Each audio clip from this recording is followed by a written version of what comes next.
Welcome to Washington Today on C-SPAN Radio for Monday, July 25th, 2022. President Joe Biden says he's feeling better every day as he recovers from COVID-19. His physician says the president's symptoms are almost completely resolved. The president has only residual nasal congestion and minimal hoarseness. The president continuing to isolate following his positive test last week.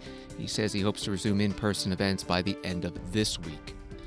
Another transmissible disease spreading fast, monkeypox, just named by the World Health Organization as a public health emergency of international concern. We'll talk about it with a Kaiser Health News reporter. U.S. Congress on a path to approve about $50 billion in aid to the U.S. semiconductor industry. President Biden convening a virtual meeting with company CEOs and labor leaders to push for it. Former White House officials from the Trump administration organizing a conference in Washington this week called the America First Agenda Summit. Former President Trump himself plans to speak to the group on Tuesday. We'll talk about the summit with a Politico reporter. And Russia's Foreign Minister Sergei Lavrov says the goal of Russia's war against Ukraine now is to overthrow the Ukrainian government and free Ukrainians from what he calls an unacceptable regime. We'll get the U.S. State Department reaction. White House releasing another update today on President Biden's recovery from COVID-19 in the form of a memo from his physician, Dr. Kevin O'Connor, to the White House press secretary, which begins, President Biden completed his fourth full day of Paxlovid last night. His symptoms have now almost completely resolved. When questioned, at this point, he only notes some residual nasal congestion and minimal hoarseness. His pulse, blood pressure, respiratory rate, and temperature remain absolutely normal. His oxygen saturation continues to be excellent on room air. His lungs remain clear. That from Dr. Kevin O'Connor, the president's physician. President Biden, while holding a virtual roundtable today about the computer chip aid bill, at the very end, answered some reporters' questions about his health. Mr. President, how are you feeling with COVID? I'm feeling great. You know, I've had 2 full nights of sleep all the way through. Matter of fact, my dog had to wake me up this morning. My wife's not here. She usually takes him out in the morning while I'm upstairs working out. So I felt this nuzzle of my dog's nose against my chest about 5 minutes to 7. So, no, but I'm feeling good. My voice is still raspy. I've had every morning, every afternoon, every evening I get a full-blown series of tests, everything from temperature to the oxygen in my blood to my pulse to, just across the board. And so far, everything's good. Everything's on the button. And so I'm feeling better every day. I still have a little bit of a sore throat and a little bit of a cough, but it's changing significantly. It's now up in the upper part of my throat. Actually, it's more around my nose than anywhere else. And but they tell me that's par for the course. And I think I'm on my way to full total recovery. Mr. President, God willing. How bored have you been? When do you think you'll be back to work in person, Mr. President? Well, I hope I'm back to work in person by the end of this week. But as you know, I've been keeping a full schedule. I've done 4 major events today, and I didn't start today until 9:30, and I'll finish today probably by, what time is it now? I'll finish about 6:30. So I'm not keeping the same hours, but I'm meeting all my requirements that come before me, and we're making decisions on a whole range of other topics as well. President Joe Biden getting questions from reporters virtually as he continues to isolate. In the afternoon, the White House COVID-19 response coordinator, Dr. Ashish Jha, holding a news conference in the White House briefing room, joined by the press secretary, Karine Jean-Pierre. And a question that's come up virtually every day since the diagnosis, why isn't the president's physician there? There's a history here in this room of the president's physician standing here to take questions, and in part it's because some of your colleagues in the medical profession do have questions, and they've asked us to ask those questions about why the president's doctor ordered him to stop taking Questor and Eliquis. You have done your best to communicate the answer that the president's physician has given, but are you familiar with the reason why the president decided not to send his doctor out to answer those questions specifically? Yeah, what I will say is, again, if you take a look, step back and ask the question, what's the medical condition that the president has? Yes, he has COVID. which is very dangerous for people who are not vaccinated, not boosted, not taking therapeutics. But that is not the president. The president's immunity is up to date. He's getting treated in that context. He's had thankfully, and again, continue monitoring the president and hope that it all continues the way it has gone so far. But he's had, thankfully, a relatively mild respiratory illness. In that context, I think that you've been hearing from the president's physician, you're hearing from me. That is a lot of information, and certainly plenty of information to understand both the president's condition and the decisions that are being made. I don't know if you want to add anything further. I mean, look, just a couple of things, as you, Steve, mentioned some of our medical colleagues. Just want to say a couple of things about some notable healthcare professionals who have validated our treatment approach, who have been on networks here in this room, and also who have been in newspapers of some folks here. For example, Dr. Lena Wen from George Washington University in the Washington Post, she said, "The president's medical team has done all the right things following his diagnosis. The fact that he contracted the coronavirus doesn't mean that the vaccines don't work, rather succeeded because they are keeping him out of the hospital. The United States has had so much success with vaccines and treatments that even when the president gets the virus, it's business as usual." Dr. Sanjay Gupta, CNN chief medical correspondent, the statistics are very much on his side because of his vaccines and the Paxlovid medication. It's a different time. When President Trump got COVID, there was no vaccine at that point. So this is an example of how effective the vaccines are, just if you compare those two situations. And the reason why I read those two is because we have seen from his doctor that he's had very mild symptoms, that right now he's almost completely resolved, and he has been able to do the work of the American people. The White House Press Secretary Karine Jean-Pierre in the White House briefing room, joined by Dr. Ashish Jha, White House COVID-19 Response Coordinator. Dr. Jha also asked today about the news this past weekend that the World Health Organization declaring monkeypox a public health emergency of international concern is a designation the WHO currently uses for only two other diseases, COVID-19 and polio. It's taken only a few weeks for monkeypox to spread to dozens of countries, infecting tens of thousands of people. Here's Dr. Jha. WHO's declaration will allow the United States and other partners to better collaborate, to share data, and to get critical information out to high-risk communities. Here at home, since the earliest days of this outbreak in the US in mid-May, the Biden administration has deployed a robust, comprehensive strategy to combat monkeypox. Our strategy has 4 key pillars, and I want to go through them. First is to dramatically scale up procurement, production, and distribution of vaccines. Second is to significantly expand access to testing. Third is to significantly expand access to treatments. And fourth is outreach to communities most affected by the virus. We have been working around the clock to ramp up our response and to make important progress in short order. To date, we have distributed more than 300,000 vaccines to jurisdictions around the country. We have procured more vaccines than any other country in the world, probably more than every other country in the world combined. FDA is working quickly to finalize the approval of nearly 800,000 additional doses, and we are getting ready to ship these doses to jurisdictions once FDA has finally approved them. We have 1.3 million doses of TPOXX, the treatment for smallpox that can also be used for monkeypox, in our stockpile. And we are working day and night to make access to that treatment easier for providers around the country. When the first case of monkeypox was confirmed in the United States, we had the capacity to do 6,000 tests per week, much higher than demand. But we knew that testing at the time wasn't as convenient for providers as it needed to be. So the CDC immediately started working with 5 of the biggest commercial labs to get monkeypox testing going online, so doctors can use their existing partnerships with commercial labs. Today, because of that work, there is capacity to do 80,000 tests per week. And we are continuing to do extensive outreach to providers to make testing easier.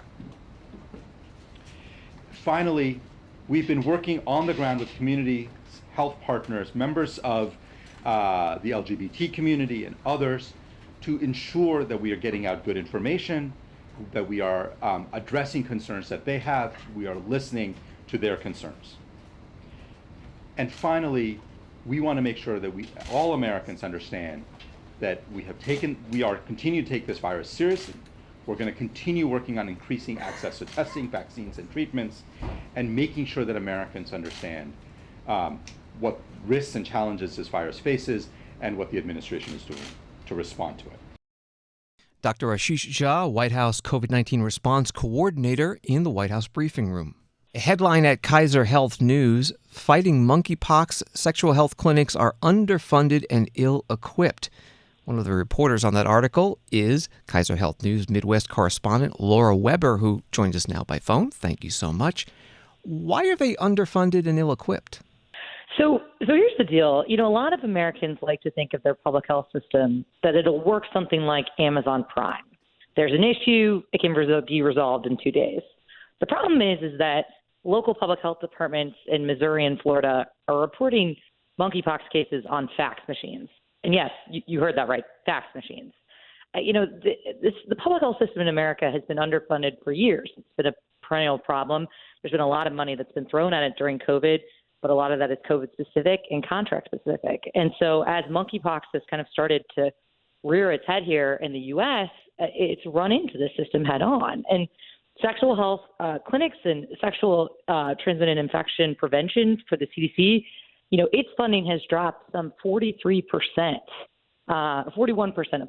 since 2003, if you account for inflation. And sexual health clinics are really on the front lines of monkeypox. Now, while monkeypox is not a sexually transmitted infection, it is spread by close contact, and it is currently being spread predominantly through networks of men having sex with men. And oftentimes, after you feel like you've acquired some sort of STI, you don't necessarily want to go to your regular doctor. You'd rather go somewhere anonymously, and that's when you go to a sexual health clinic. But unfortunately, sexual health clinics in this country, are incredibly slammed right now. They're already dealing with massive increases across the board, and they're not able to help all the people that are coming in the front doors. What do advocates say the government, federal government or state government should be doing now that they're not doing? A lot of them say they should be doing a lot more communications and outreach, getting into the networks where this is spreading. A lot of them say they should be moving a lot faster. If you can contract folks that potentially were exposed to monkeypox, you can give them a preventative vaccine. If you give it to them within 4 days, you could stop a case of monkeypox. However, that requires A, figuring out who has monkeypox and then contacting the people they were in contact with within that 4-day window. And B, navigating bureaucracy to do so, none of which are things that people feel like are going particularly well right now. And so the end result is that you're seeing this rapid rise of cases and worries from public health officials across the nation that we're only going to see more of this. For people who are just now hearing about monkeypox as it's being reported on a lot more, how serious a disease is it? I guess you think in the early days of COVID-19, they weren't sure how deadly it would be. In the case of another sexually transmitted disease, AIDS, it was very, very deadly in the early stages. Where does monkeypox fall here? So I want to be clear, it is not nearly as deadly as COVID or anything like that. In fact, only about 10% of folks that contract monkeypox will need hospital care. That's about the amount. And usually those are folks that are immunocompromised or older, and so on. However, it's really painful.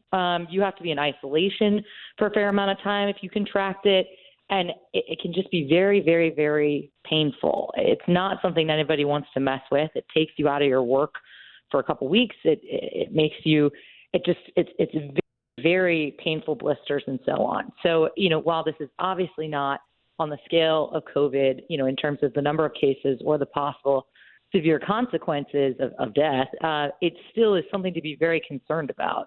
And the case count going up is very worrisome to public health officials.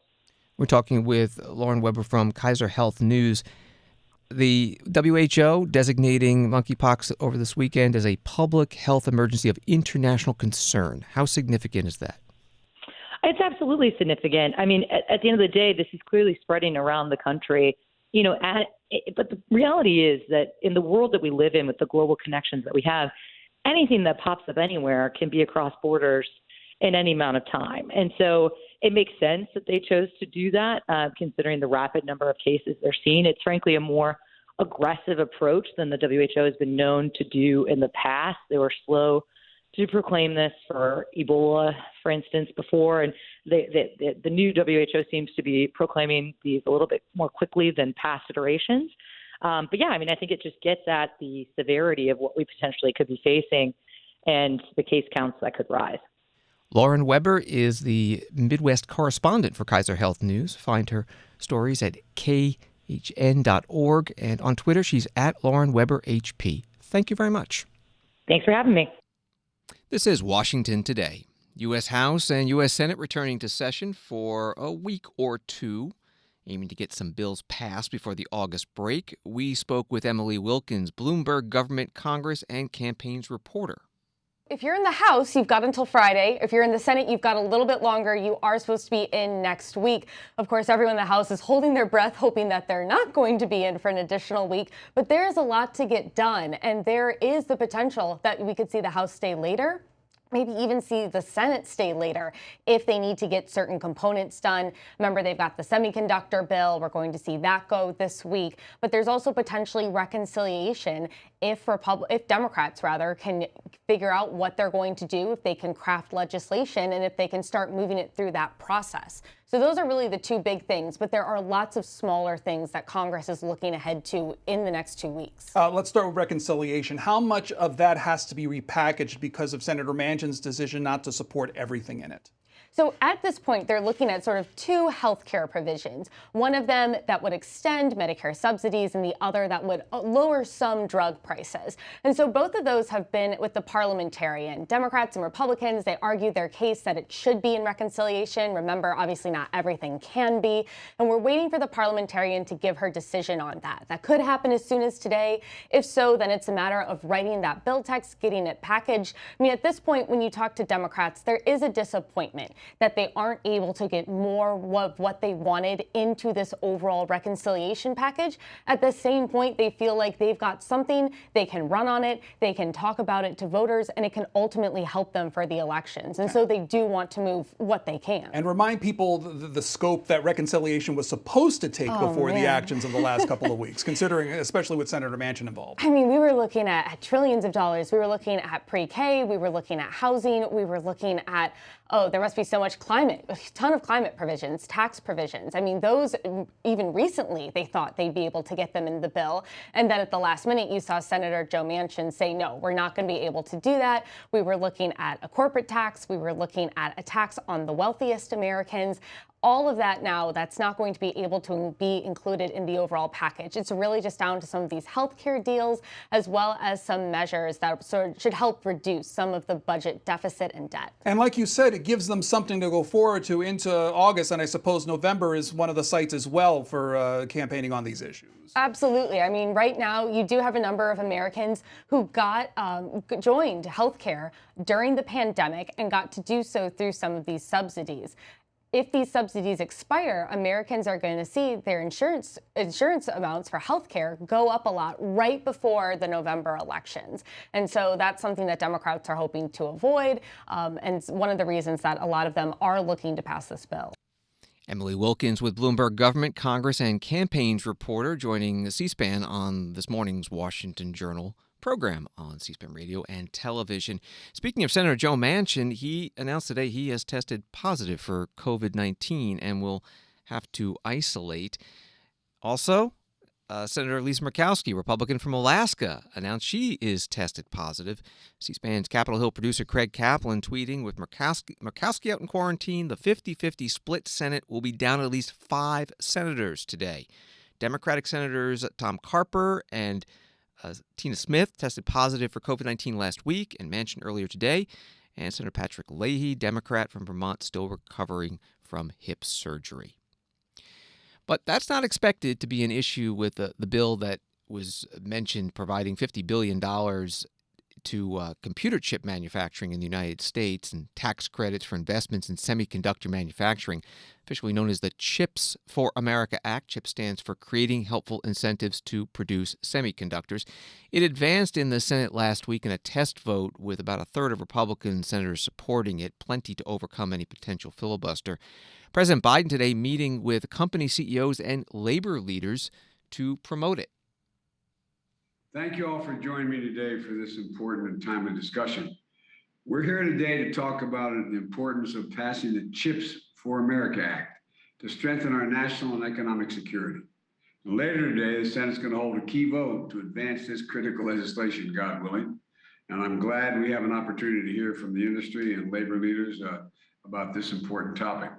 I'm going to turn this over to Brian now to get us started. Brian? Brian Deese is head of the National Economic Council at the White House. Great. Thank you, Mr. President. And we are joined here by members of your economic and national security team, as well as business and labor leaders from across the country. We thought, sir, that we would try to divide this into two categories, the first being the national security implications, and the second being the economic security and economic opportunity embedded in this legislation. But we wanted to really try to zero in on both the urgency of acting and of Congress, as you say, acting without delay, hopefully today and in the coming days, but also the opportunity and the opportunity for the country and for our national security as well. So, sir, with your permission, we'll start on the national security side and kicking this off, go to Jim Taiclet, the CEO of Lockheed Martin. You've had the opportunity to visit their facility down in Alabama earlier this year. And Jim, I was hoping if you could just, for the president and all of us, just give us your sense of the broader national security concern here and also the ways in which semiconductors feed into the strength of our national security industrial base across the country. Thank you, Brian. Good afternoon, Mr. President. Good afternoon, Jim. We believe a robust, secure supply of microprocessors is essential both to national security and to the health of the defense industrial base and the aerospace industry as a whole. Mr. President, when we visited the Javelin production operation down in Alabama, as Ryan mentioned, we were talking to the teams that actually build the product, build the Javelins. And they mentioned that, as you might recall, each of those Javelins requires over 250 microprocessors for each and every one. And if we look at a larger product, a helicopter such as the CH-53K that we're building for your U.S. Marines today, there are over 2,000 microprocessors in that helicopter. So when we go on to networking and adding in autonomy under kind of a 21st century national security architecture that we're building, microprocessors are going to get even more important. Jim Taiclet from Lockheed Martin. I also heard Brian Deese of the National Economic Council at the White House and President Biden, part of an hour-long meeting with company CEOs and labor union leaders, some of them in the Eisenhower Executive Office building next to the White House, others remote. In the case of the president, it was from his residence in the White House. You can find the full program archived at our website at cspan.org. The test vote in the Senate on this bill dealing with semiconductor industry support was 64 to 34. Out of the 34 noes, 33 were Republicans. One caucuses with the Senate Democrats. Bernie Sanders, independent from Vermont. Today he spoke on the Senate floor. To my mind, what the CHIPS bill represents is the question of whether or not we will have priorities in this country that represent the needs of working families and the middle class, or whether this institution, the entire Congress, is totally beholden to wealthy and powerful corporate interests. Madam President, I do not argue with anyone who makes the point that there is a global shortage in microchips and semiconductors, which is making it harder for manufacturers to produce the cars, the cell phones, the household appliances, and the electronic equipment that we need. This shortage is, in fact, costing American workers good-paying jobs and raising prices for families. And that is why I personally strongly support the need to expand U.S. microchip production. But the question that we should be asking is this: should American taxpayers provide the microchip industry with a blank check of over $76 billion at the same exact time when semiconductor companies are making tens of billions of dollars in profits and paying their CEOs exorbitant compensation packages? That really is one of the questions that we should be asking, and I think the answer to that is a resounding no. This is an enormously profitable industry. Senator Bernie Sanders, independent from Vermont, on the Senate floor as the Senate continues work on this bill. And if it passes, House Speaker Nancy Pelosi says she intends to bring it up before they head out on August break. Wall Street today, the Dow up 90, NASDAQ down 51, S&P up 5. Securities and Exchange Commission bringing charges against a former Congressman, Steve Boyer, Republican from Indiana, for insider trading, including purchasing stocks based on non-public information. SEC says that Boyer, part of a larger investigation, and in all 10 defendants have been charged. As the Federal Reserve prepares to raise interest rates again this week, reports are another 0.75 of a percentage point likely. Senator Elizabeth Warren, Democrat from Massachusetts, writing an op-ed in the Wall Street Journal that says that those increases risk triggering a devastating recession. She writes, unfortunately, the Fed has seized on aggressive rate hikes, a big dose of the only medicine at its disposal, even though they are largely ineffective against many of the underlying causes of this inflationary spike. She writes those causes are short supplies of energy and food due to Russia's war in Ukraine.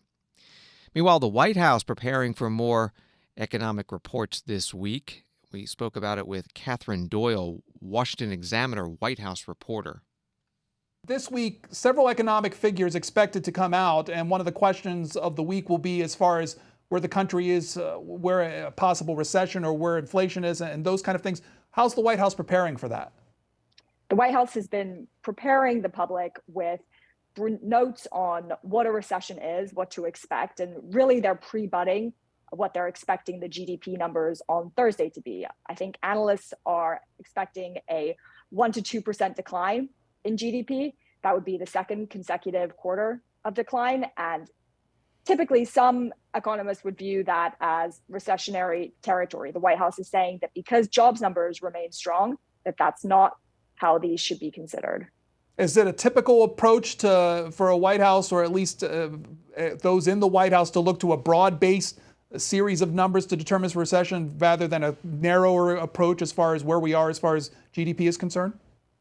Well, they argue that it's a holistic view of the economy and that's how it should be considered. That if consumers' sentiment is, if people are continuing to make purchases in spite of inflation, and if people are holding on to their jobs and are continuing to get hired, that should be considered as important factors in how the public or how economists read the GDP numbers. Remains to be seen how they'll be interpreted later this week, but that's certainly how they would like them to be viewed. Catherine Doyle, Washington Examiner White House reporter, joining C-SPAN this morning. President Biden later asked about the possibility of a recession. And Mr. President, we're getting GDP numbers on Thursday. How worried should Americans be that we could be in a recession? We're not going to be in a recession, in my view. The employment rate is still one of the lowest we've had in history. It's in the 3.6 area. We still find ourselves with people investing. My hope is we go from this rapid growth to steady growth. And so we'll see some coming down. But I don't think we're going to, God willing, I don't think we're going to see a recession. President Biden with reporters on the Senate floor. Republican leader Mitch McConnell speaking this afternoon about what he sees the White House doing. In advance of the GDP numbers coming out later this week, The Biden administration has begun their latest project, a frantic effort to redefine the word recession. The White House published a whole explanation insisting that even if the new data suggested our country is in recession, we actually won't be. It's almost beyond satire. The White House isn't focusing their energies on correcting their mistakes and making the economy better for working families who are hurting. Instead, their priority is telling everybody things aren't as bad as they look or feel. They want working Americans like Ms. Alvarado to believe Democrats spin instead of their own lying eyes. I guess the whopping 42% of Americans who say they're struggling to stay where they are financially are supposed to read the White House press release and cheer up. The same people who said inflation wouldn't happen, and then said it would be transitory, and then said it had peaked last year, are now insisting we aren't headed into a recession. Well, draw your own conclusions. Senate Minority Leader Mitch McConnell, Republican from Kentucky, on the Senate floor. Washington Today continues in a moment. Live Sunday, August 7th on In Depth. Columnist and talk show host Larry Elder will be our guest to talk about political correctness, the left, and racial politics in the United States. He's the author of several books, including 10 Things You Can't Say in America, What's Race Got to Do with It, and A Lot Like Me, a memoir about his turbulent relationship with his father. Join in the conversation with your phone calls, Facebook comments, texts, and tweets. In Depth with Larry Elder, live Sunday, August 7th at noon Eastern on Book TV, on C-SPAN 2.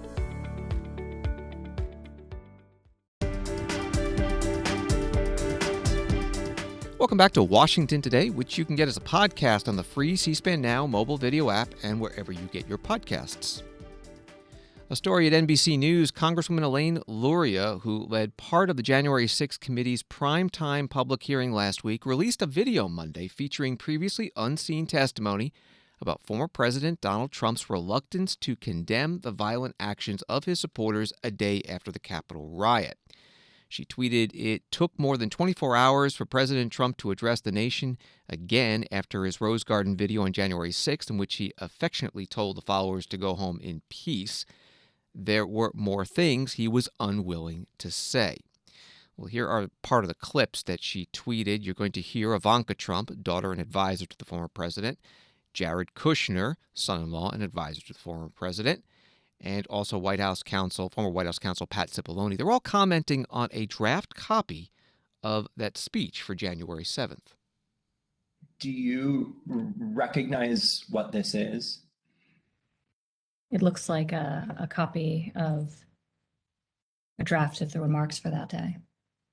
Okay. And as you can see throughout the document, there are lines crossed out. There are some there's some words added in. Do you recognize the handwriting? It looks like my father's handwriting.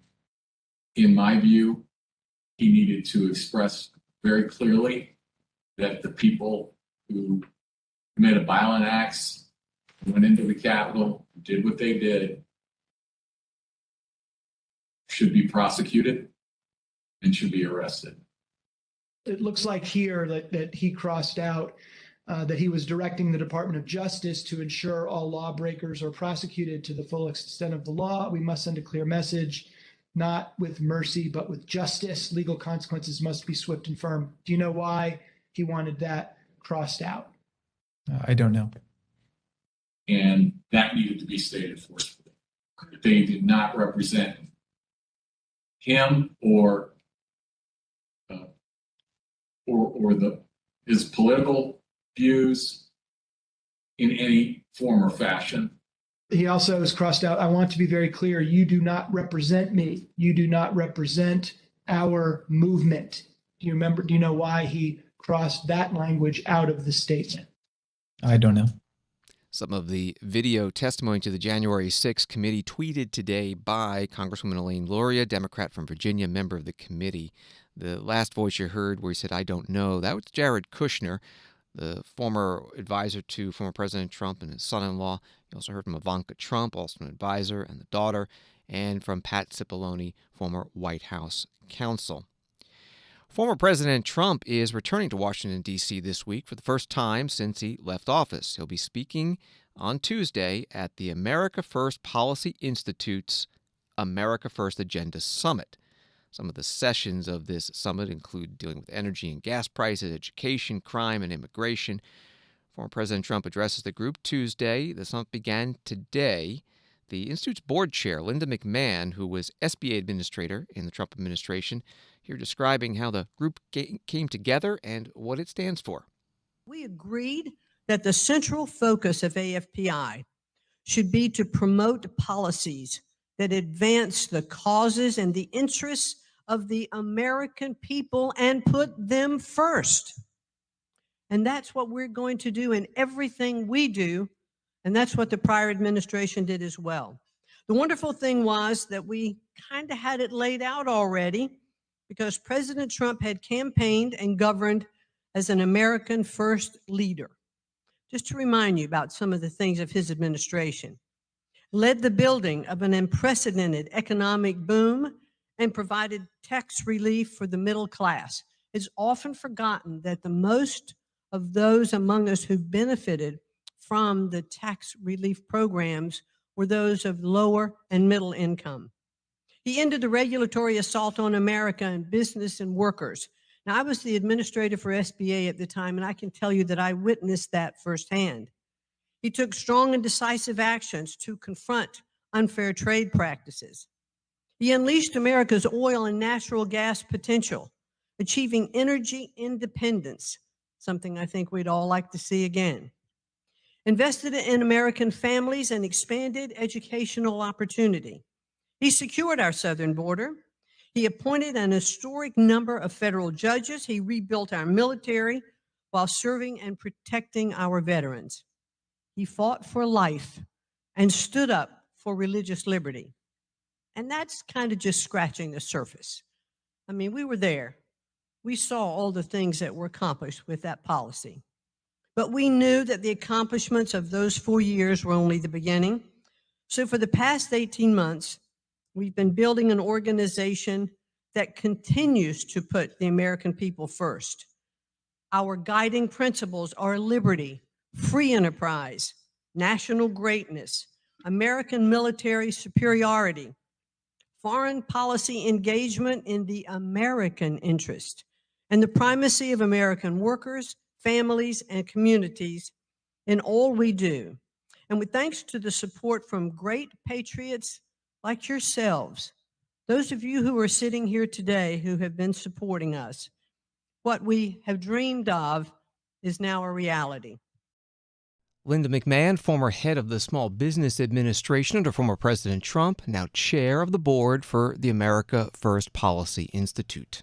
More on the America First Agenda Summit being held in Washington, D.C. We're joined by Meridith McGraw, national political correspondent for Politico. Thank you so much. You write about the origins of this organization and this summit. You say it goes back even before former President Trump lost the 2020 election. Explain it for us, please. Yeah, so back at the very beginning of 2020, a small group of some of former President Trump's top aides and advisors began to huddle to craft out what they envisioned being a second-term agenda.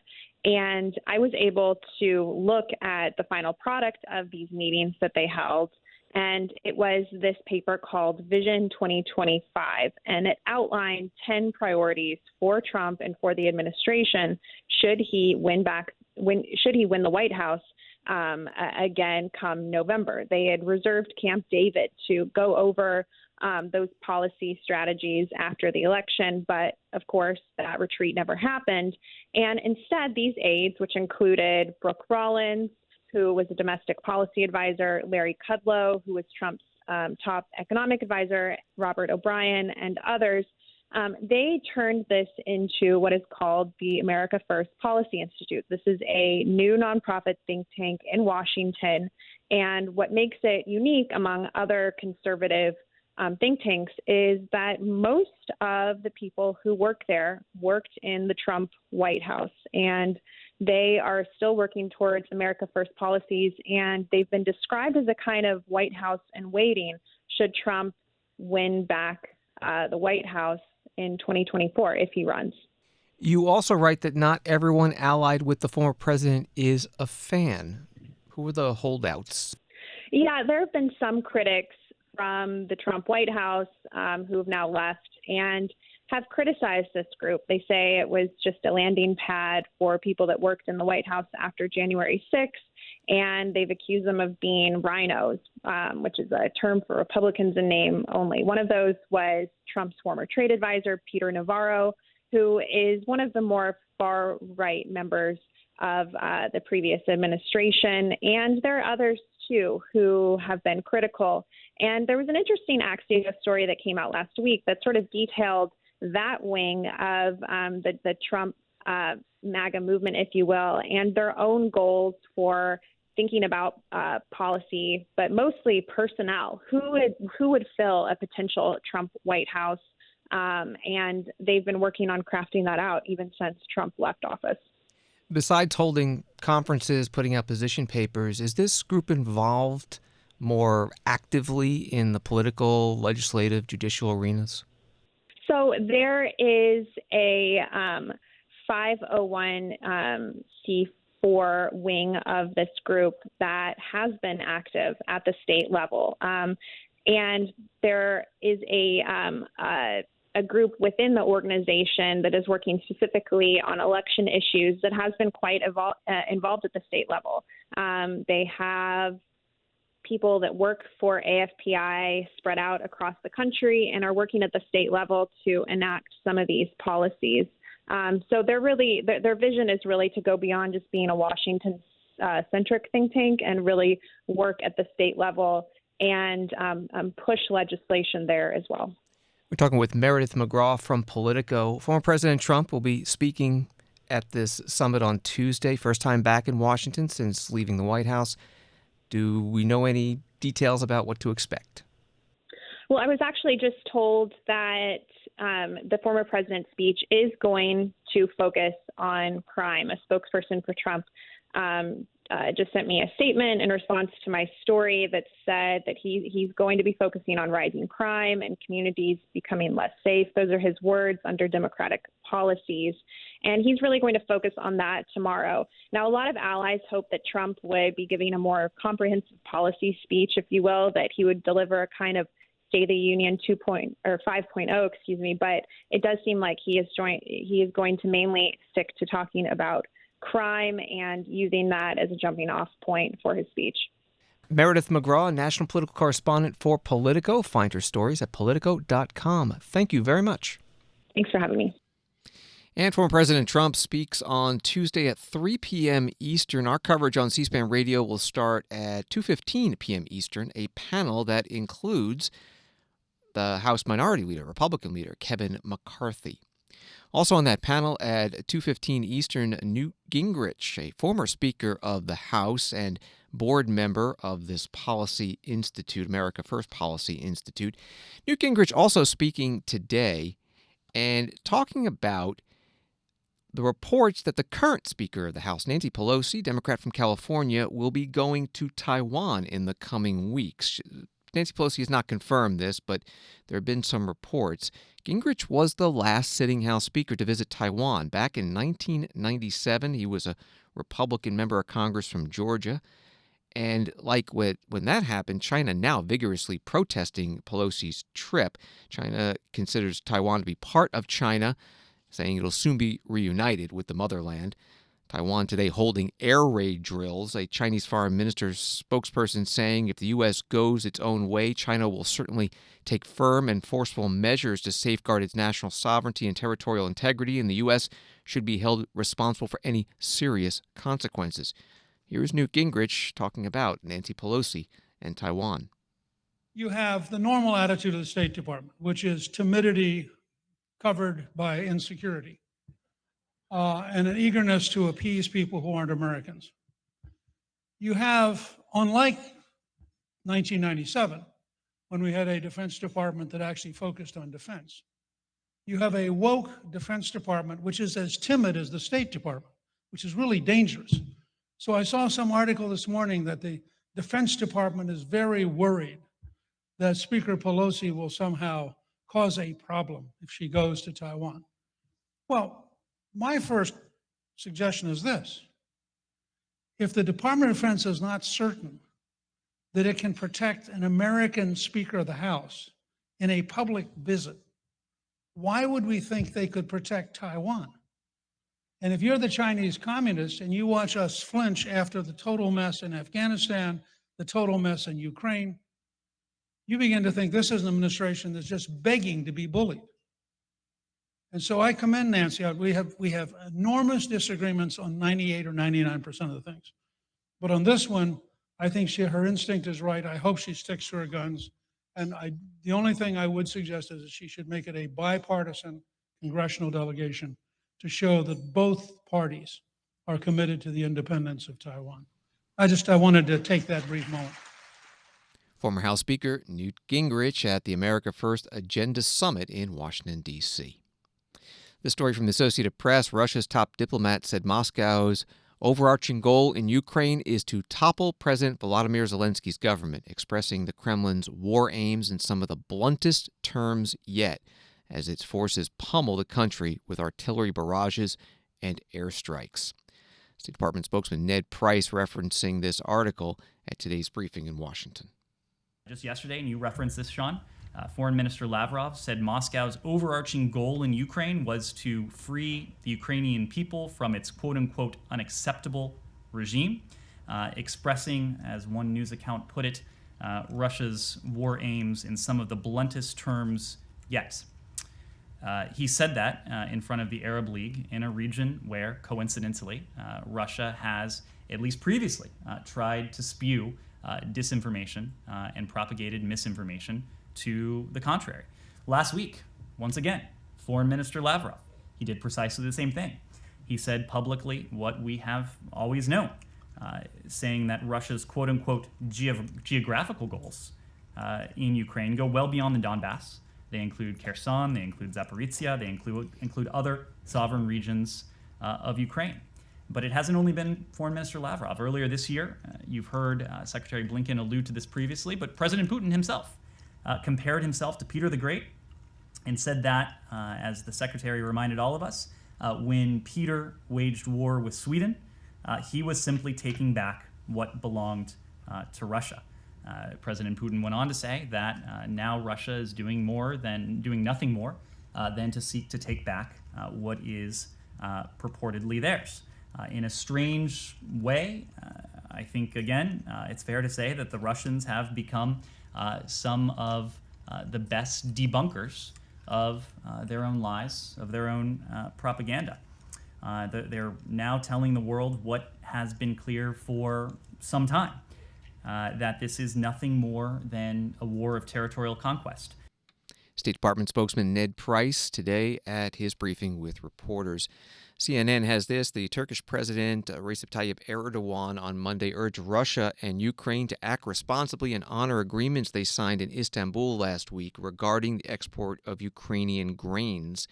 Reacting to Russian missile strikes that hit the southern Ukrainian port of Odessa just one day after Kyiv and Moscow signed a deal brokered by Turkey and the United Nations to allow shipments, Erdogan said Istanbul has increased its diplomatic efforts to avoid any fallout from the attack in Odessa. Thanks for listening to Washington Today. Get more of Washington's top stories sent to you every day by subscribing to C-SPAN's evening newsletter, Word for Word. You can sign up at c-span.org/connect. Have a good night.